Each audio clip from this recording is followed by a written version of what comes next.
Dimensional formula of gravitational constant capital जी। देखिए भाई, जो मेरे पास कैपिटल जी है, जिसको हम क्या कहते हैं, यूनिवर्सल ग्रेविटेशनल कांस्टेंट भी कहते हैं। इसका मुझे डायमेंशनल फार्मूला निकालना है, कैसे निकालेंगे। तो हमने क्या पढ़ा है, according to Newton's law of gravitation हमने क्या पढ़ा है कि अगर दो पॉइंट मास एक दूसरे से आर डिस्टेंस पे रखे हुए हैं, यानी उनके बीच का सेपरेशन स्मॉल आर है, तो इनके बीच में जो फोर्स एफ लगता है कितना लगता है, F equal to G M1 into M2 upon R square, यानी ग्रेविटेशनल फोर्स इतना लगता है। तो यहाँ से हम जी निकालेंगे, क्या हो जाएगा, जी इज इक्वल टू क्या, F into R square upon M1 into M2 हो जाएगा। चलिए अब निकालते डायमेंशनल फॉर्मूला निकालते हैं। देखिए dimension of capital G is equal, यानी ग्रेविटेशनल कांस्टेंट कितना हो जाएगा, equal dimension of force into dimension of distance का स्क्वायर हो जाएगा upon dimension of mass M1 into dimension of mass M2 हो जाएगा। अब देखिए फोर्स को हम किस में लेंगे, न्यूटन में या फिर किलोग्राम मीटर पर सेकंड स्क्वायर में लेते हैं।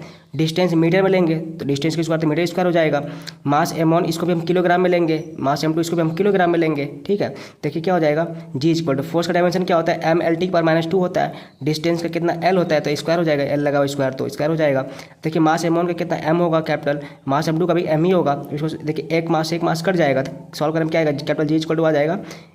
देखिए ये ऊपर जाएगा तो M पर -1 और L यहाँ से 1 और 2 यहाँ से L की पावर 3 और यहाँ पर T पर -2, यानी क्या हो जाएगा, M पे -1 L पे 3 T पे -2। किसका फार्मूला हो गया, dimensional formula of gravitational constant capital G का। Thanks for watching, like share and subscribe my YouTube channel knowledge brain.